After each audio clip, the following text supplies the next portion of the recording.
I watched one of my favorite channels, Mike from Mike's Book Reviews, where he made a list of all the horror books he wanted to read. And that has been one of my goals, is to read more horror outside of just Stephen King, and I have worked on that. I've read his son,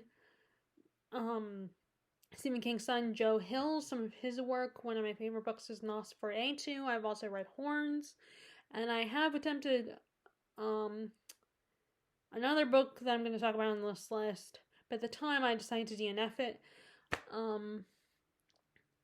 And I have read Stephen Chbosky's Imaginary Friend. I've read Black Mouth. I cannot remember the author's name, but the author who wrote The Haunting of Ashburn House. And she's one of the ones that I might want to consider reading more from her, because I thought The Haunting of Ashburn House was pretty good. Not great, but still pretty, still pretty good. So I want to give you some of the authors I want to read that write horror, that I want to read more from, because I've only read one or two works from them, and also I want to talk about some of the standalones and classic horror books that I want to read. So first we have Grady Hendrix. He's an author I've heard a lot about, and he's very popular. He wrote The Final Girl Support Group, the Southern Book Club's Guide to Slaying Vampires. That one I really want to read. The Final Girls Group, I don't know, maybe, because I'm not a big slasher movie fan anyway, and that's kind of what that is. It's referring back to the final girl who survives a slasher movie, which I do think the concept is really interesting, because I wouldn't be surprised that there would be, like, the final girl in those movies having a lot of PSTD and stuff. Like, I do think that's interesting to explore. Of course, Southern Book Club's Guide to Slaying Vampires is vampires, and I think the idea of these middle-aged women that are moms killing the monster instead of their kid doing it. I think that's such an entertaining concept. Like, it would be someone like my mom doing it, slaying a vampire. But, of course, that would also be terrifying too. I'd be worried for her. And then a more recent thing by him is How to Sell a Haunted House. I think that has got to be really a very cheeky but entertaining story as well. And then we have Horror Store, which that's the idea of like a store like IKEA being haunted. And again, a very cheeky, fun concept, I think. And I like how the book is, it looks like an IKEA catalog. And then we have My Best Friend's Exorcism. Again, another one with a really cool cover. It looks like an old videotape, like an old VHS tape, and what I also grew up with too. So some of the early millennials, like Mike mentioned, all of Gen X's that grew up with that. Well, also some of the early millennials, the first generation of millennials still grew up with the VHS tapes. And then we slowly went into the DVDs and then the Blu-rays. So, I had a bunch of those growing up. All my Disney movies. But it was and I like how it kind of very much references a lot of 80s content and stuff. So, the ones that I'm interested are the Southern Book Club's Guide to Slaying Vampires, How to Sell a Haunted House, Horror Store, My Best Friend's Exorcism. Like I said, the Final Girls Support Group, maybe I would get it from the library and borrow it, but, I could probably get these if I didn't want to buy a physical copy of these, I could get them on Kindle now. Which I would still be buying them, I just would be buying them via, they wouldn't take up as much space on my shelf. Okay, another author I would like to read more from is Shirley Jackson. And I have read, there's only one from her that I've read, and that is The Haunting of Hill House. I've seen the 1999 adaptation. I've only seen one, but I've never seen the original adaptation from like decades ago. And then there's, I think, a TV show. It might be like a combination of The Haunting of Hill House and like Bly Manor or something. But and I really enjoyed the book. I thought the book was really good. I want to reread it. And then she also has The Lottery, which is a short story. Now with short stories and me, it's debatable but I think the whole horror genre is perfect for a short story format. Because sometimes the scariest things are when the ending is so abrupt and you're just like, oh my god, what just happened? But in a good way. And like, oh my god, that just freaked me out. And then we have one of her most famous works next to The Haunting of Hill House is We Have Always Lived in the Castle. And I almost bought that out of the thrift books the other night. But I was more interested in getting books by another author instead. I could have bought 3 books, but I opted to just get the 2, like in case when I go shopping before the month is over. But that one is really interesting because that one is like, I really like the premise of that one because it's the whole idea of like the whole town thinks this girl killed her whole family except for her sister, and it's kind of like she's kind of like a Lizzie Borden figure, where it's like, did she do it? Did she actually kill them? Now I always get that mixed up with the book that the author I always get that title mixed up with the one that it also has castle in the title. It's the same author who wrote 101 Dalmatians, where the family lives in the castle. The old rundown ruined castle, but it's not a horror story. It just is a very similar title.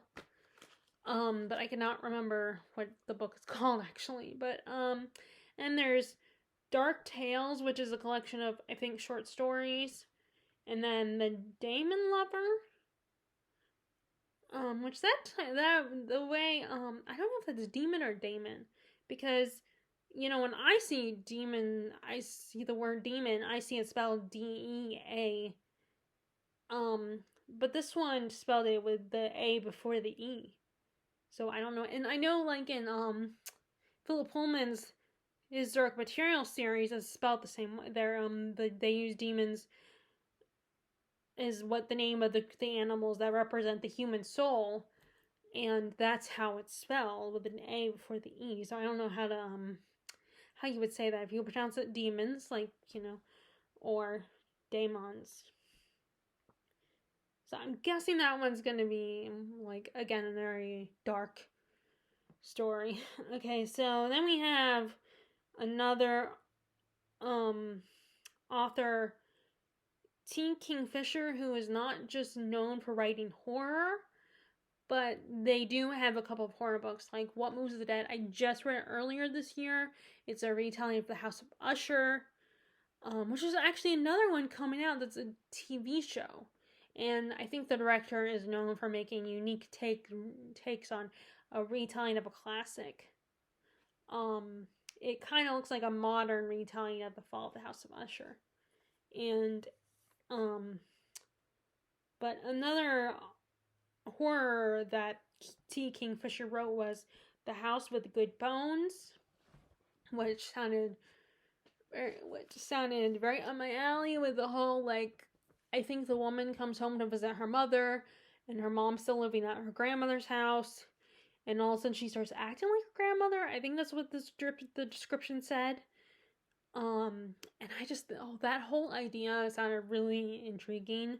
And I think a lot of women can relate to that concept where, your mother becomes their mother, kind of starts acting like their mother. That concept I think is really interesting. And then, so I mentioned that and then earlier I mentioned that I had read Black Mouth, which is one of the horror novels that I've read, which is really good, by the way. It kind of has a similar vibe to It by Stephen King, where, friends coming together after recalling experience with some monster back when they were kids and trying to fight that monster. Is about their bond and their friendship.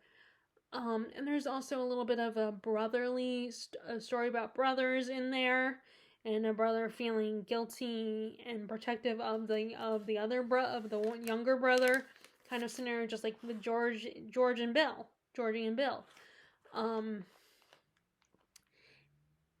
But that's what in Black Mouth. Now, the monster isn't like a supernatural or an outer space actually, there might be a supernaturalness to him.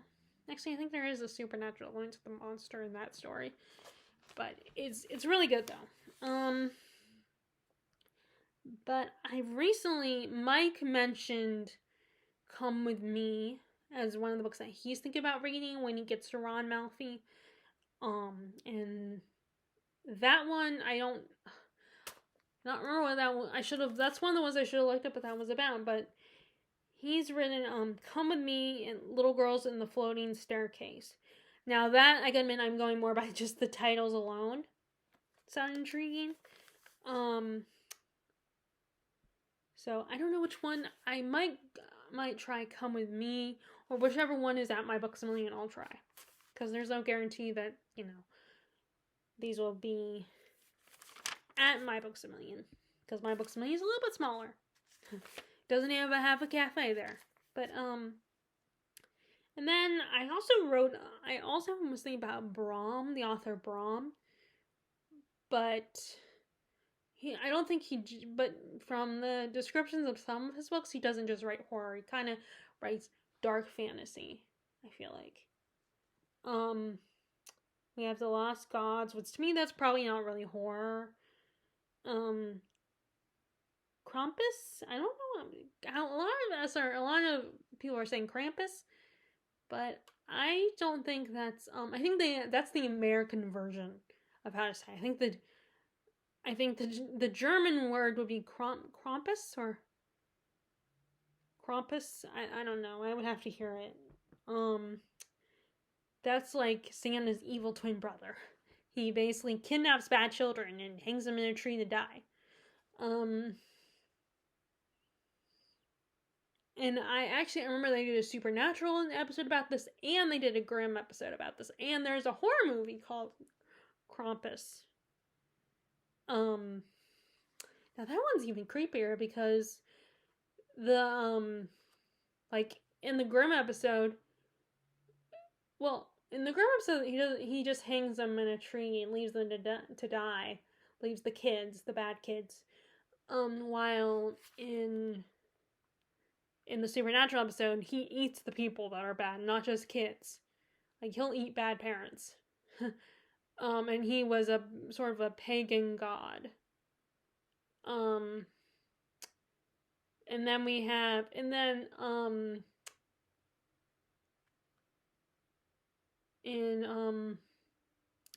While in that movie, which I hope comes on, I want to watch it if it comes on TV. Either that, maybe it will be on Netflix.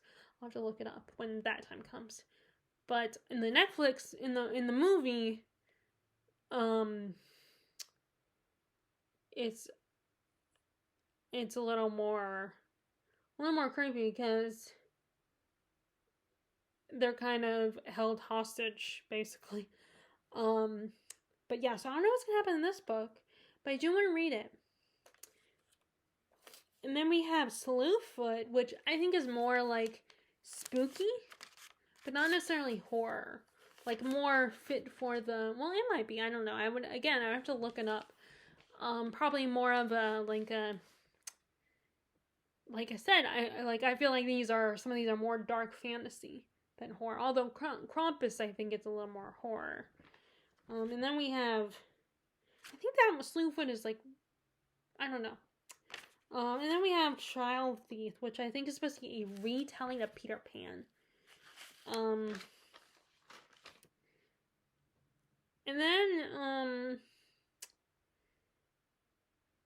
And then I also wrote some of the works by Joe Hill. So the one I attempted to read a couple years ago, but I decided to DNF it when I first was deciding to get into check out Joe Hill's work, is Heart Shaped Box. Because at the time it just didn't feel like my kind of story, but I think I want to give it another shot. He seems like an author who writes about a lot of different types of horror stories. Kind of like his own dad. And then we have 20th Century Ghost I think that's a collection of short stories, and one of his works is in there, I think. He's one of the authors that has short stories in there. Strange Weather, I'm assuming that's another collection of stories. And then we have The Fireman and Full Throttle by him. So those are all the ones I like. I've only read 2. One, I think I had read 3, but I think originally I thought I had read 3 of his works, but I think I've only read 2. Because, I mean, Nosferatu did take a long time to read. So those are the authors. There's a few more authors on here. There's, Edgar Allan Poe, of course. I've read The Raven. And I did read Casa Amontillado in school. I think it was a college literature class that I read that one. Like, we read it as a group. But I want to read it again. And then we have H.P. Lovecraft, which I know, he's kind of more sci-fi horror. And I know there are aspects that a lot of people find problematic. He's a different author of his time. And I respect if you don't ever want to read him because you're not comfortable. But I personally want to read more of his work. Like I said, he feels more sci-fi horror. And then we have, let's see, what are some of the authors? Okay, so, and then the last author that I want to mention is Anne Rice. I remember really liking her writing. And I did read Interview with a Vampire years ago. And I think I liked it. I assume I did. And I want to reread her Vampire Chronicles. But before that, I want to read her Mayfair Witches trilogy, and then I actually recently, along with the 3rd book in the Mayfair Witches Chronicles, I also bought The Damned Ramesses, or Ramesses the Damned. It's just kind of more Egyptian horror, like mummies and stuff. Although I don't know, because he's not like dead. He's not like, I don't think he's like a zombie. I think he's an immortal. So it might actually not really be horror, but it was on, mummies are scary to people, especially when they're, just a bunch of, wrappings and stuff. And I can't think of what else. Those are the main ones. And then, and she also has a wolf story. The Gift of the Wolf, or Wolf Gift. I would like to read that. But again, she's another author that feels probably more like dark fantasy rather than just horror. But that was actually, it was an option though on thriftbooks.com. They had 13 Nights of Horror sale on there where you could buy certain authors' works in the horror category, like Stephen King, Anne Rice, Shirley Jackson. I can't think if there was another. R.L. Stine. And then Yeah, so that's all the ones where there's just like an author where they have multiple works by them that I would like to read. Okay, next, let's talk about kind of the older horror that I want to read. So there is a lot of horror that it's been so part of pop culture geist, and the fact that people only know it from the movie adaptations. They don't it's like if you say there's a book, they'll be surprised. I feel like people know the books more than know the movie more than the book. Okay, so first let's get the most famous one, the one that scares the shit out of everybody, and that's The Exorcist. And the author of that one is Walter Peter Blatty. That is the author of the book. And I am familiar with the plot. I mean, like, they made fun of on Scary Movie 2. And they also make fun of, and they also kind of talk about it in, like, an episode of Ghost Whisperer. And I've heard about it, and I'm familiar with the name of the actress who played the little girl, Linda Blair. Like, they even kind of, in one of the games on Whose Line Is It Anyway, they did kind of the game where they do a rap. They reference Linda Blair doing the throwing up the pea soup thing, and so I would like to read the book before I ever watch the movie. Although my parents will always be like, well, are you going to be able to watch the movie? Are you going to scare you? You know, it's scaring me. Are you sure it's not going to scare? Because, I mean, it's about demon possession. About someone getting possessed by, a demon. There's always, but I feel like I know the story so well because there's so many references and jokes about it all the time. So I want to read the book. And I heard, and Mike said the book was really good when I commented on his video saying that was one of the ones I wanted to read. He said it was really good. And I'm going to trust his judgment because I think he's pretty good, very knowledgeable on this kind of stuff. Okay, so then we have two by Ira Levin, Rosemary's Baby and The Stepford Wives. So I have never seen Rosemary's Baby. So, but I know a tiny bit, like I know it's kind of like The Omen where a woman is giving birth, supposedly she's going to give birth to a demon child. Or at least like she thinks that she is, like someone made her child the devil incarnate or something. And I almost watched it because it came on AMC the other day. But I was watching something else at the time, and I wanted to finish that. I think it was when I was watching Are You Afraid of the Dark episodes. Which, by the way, I want to do at least maybe 1 or 2 reviews of a couple of the episodes on that.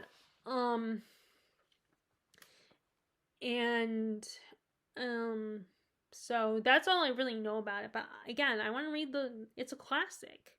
So I want to read the book first and then watch the movie. And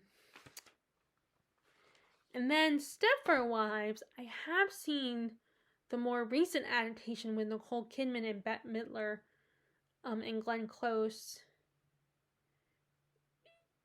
I've seen that version. I know a lot of people probably don't like that version as much. I mean, I think some people do, and a lot of people don't. I have never seen the movie that came out in the 70s, though.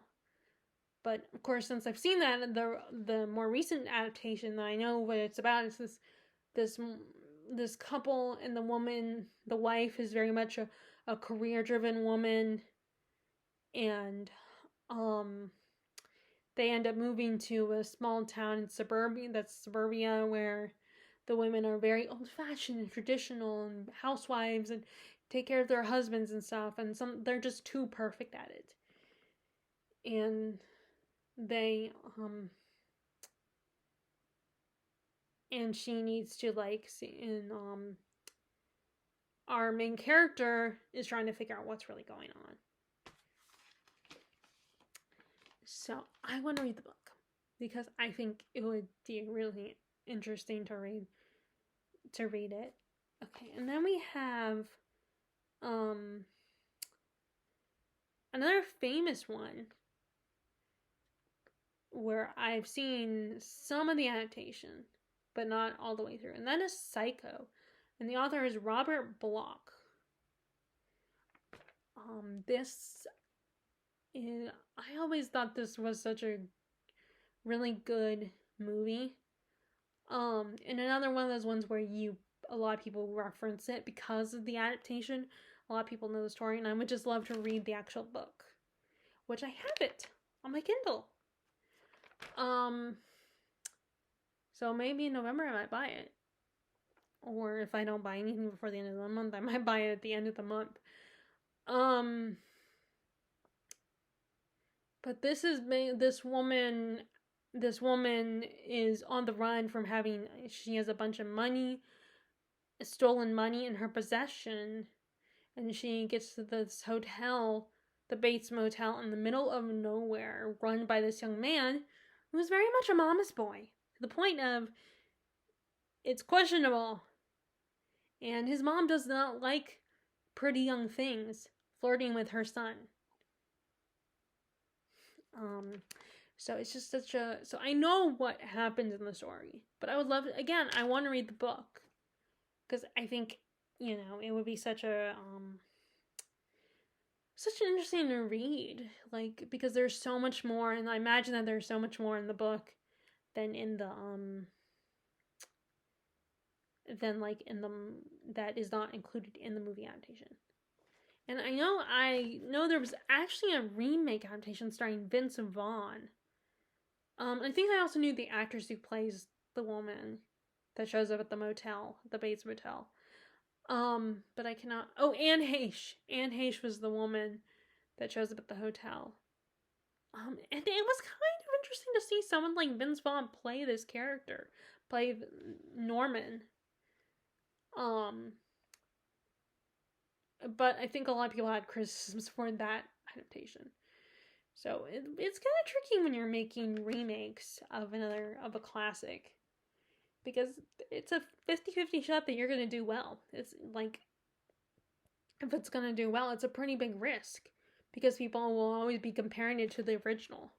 And a lot of people will be thinking, you don't need to really make this. You don't need to remake it. It was already good before. So it's a risk you're taking, because you don't know if it's going to turn out really good and people are going to forgive you for remaking something that already exists.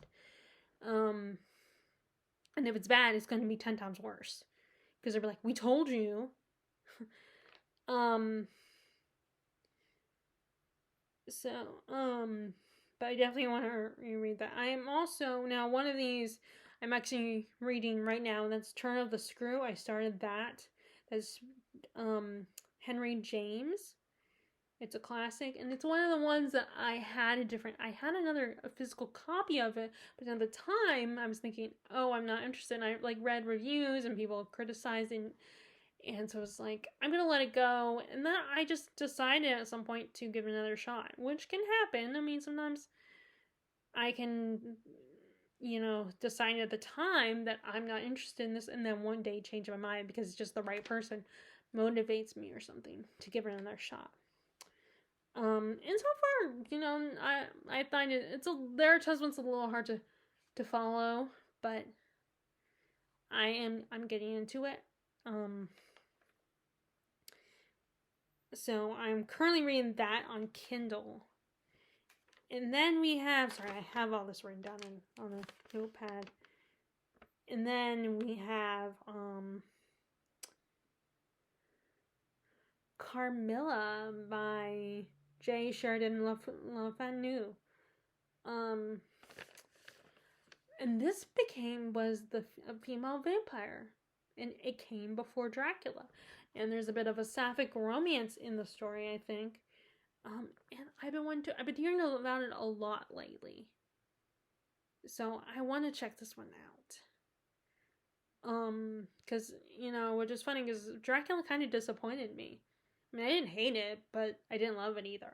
So I want to try this one, Carmilla, and see how I feel about that one. In fact, I think maybe I'll like it better than the original Dracula.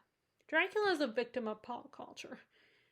It's part of the pop culture geist, and you hear about so much and you see so many adaptations that when you finally read the book, it's not exactly what I expected, and not in a good way. Like, pop culture made it so much more than it is. But hopefully that won't happen with Carmilla, because I have not heard about Carmilla before until recently. Okay, then we have The Woman in Black by Susan Hill. Now that one was adapted with Daniel Radcliffe, but I never seen the book. I've never seen the movie adaptation. And it just, again, I don't really know what that one is about. It's just, one I've heard a lot about recently. And Susan Hill is a known horror author, classic horror. And then we have, now this one is one that I am not sure if I'll ever read it. And that is House of Leaves by Mark Z. Daniel Dewazowski. Sorry if I'm mispronouncing his last name. Because this one has a very unique writing structure and style. Like, there's so many, it's like a production reading the book. Like, there's, parts of it where you have to read it, it's upside down, you have to read it through a mirror to see it right side up. It's just such a production and so much to read that it's, like, very intimidating. It feels like it would take you a long time to read because you'll have to try to piece it all together and understand it. So it's a very complicated book, so I don't know if I'll ever get around to it or not. But I would like to put it on my bucket list at some point. Just have it on my bucket list at least. And then we have The Ballad of Black Tom by Victor LaValle. So this one sounded really intriguing, because it's basically this guy has to, like, give this package this sorceress, but it turns out that this kind of gets him into a troubling situation in the world of the supernatural and magical. But, like, looking at the premise, it sounded really cool and very intriguing and kind of fun. Kind of a little bit like a more adult version of The Diviners. A little bit. By the sound of the premise. And then we have Pen Pal by Dathan Aber or Bach. And I remember, like I said, I don't remember what that one is about, but I do remember it sounding really interesting and intriguing and kind of creepy, like maybe in the vein of Imaginary Friend by Stephen Chbosky. But it definitely sounded interesting. Sounded like something I might like. So that's all the horror I would like to check out at some point. And I don't expect to get into it all now, but like I said, I do have Psycho on my wish list on Kindle, so I'd like to buy it at some point. I just don't know if I want to buy anything. I want to wait before I buy anything, like maybe wait until the end of the month to even think about buying. I do have a very new, like I said, I'm reading The Turn of the Screw, and then I saw this Kindle Unlimited book that was on there called The Dollhouse that I'm gonna read as well. Like I said, it's Kindle Unlimited, so it's a book I borrowed, so I didn't spend any money on it. But unfortunately with Psycho, I do have to spend money on that one. Also, October Country sounded really good, October Country might be a possibility as well. But the thing is, I don't know if that one's technically horror or not. It might be more whimsical. But it's October Country is by Ray Bradbury. It's one of his more autumnal books that he's written. Like, he's written because, like, I read Something Wicked This Way Come, and then I bought The Halloween Tree, but not for me. I bought it for my nephews. And I would like to get it on Kindle as well, so that I can read it, with them. Maybe though. I don't know. I'll have to see. because I don't know if I'll end up going to, although we might not. I mean, I could just straight up ask my mom and be like, would you and anyone drop me off at Books A Million, you know, Barnes & Noble or Books A Million at some point?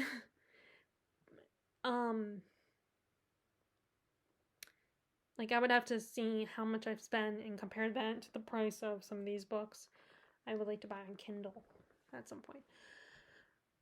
But anyway, so that is some of the horror that I would like to check out at some point. If you guys read horror, what are some horror books that you would like to read? Are any of those classic horror novels that have been adapted? Are you interested in reading them, like The Exorcist, or Rosemary's Baby, or Stepford Wives? Are any of them interesting? Are any of them ones that you want to read, or is the movie enough that you don't need to read the book? For me, books don't scare me as much as a movie would. Again, like with the visuals and the sound effects and all that, that's what makes it more scary for me. Reading the book is I'm just reading the words. I mean, I guess if I thought about it long enough after I read it, then maybe that would make me a little scared and freak me out a little bit. But most of the time, I get more scared by a movie or TV show. But anyway, like I said, feel free to share any of the horror books you want to read if you are into horror. And if you like this video, be sure to give it a thumbs up. Click subscribe if you haven't. Click the bell notification below if you want to be notified about my latest videos. And I hope you are enjoying your reading, whether you're reading horror, spooky books, or you're just reading cozy autumnal reads. Just let me know in the comments below, and I will talk to you all later. All right, bye.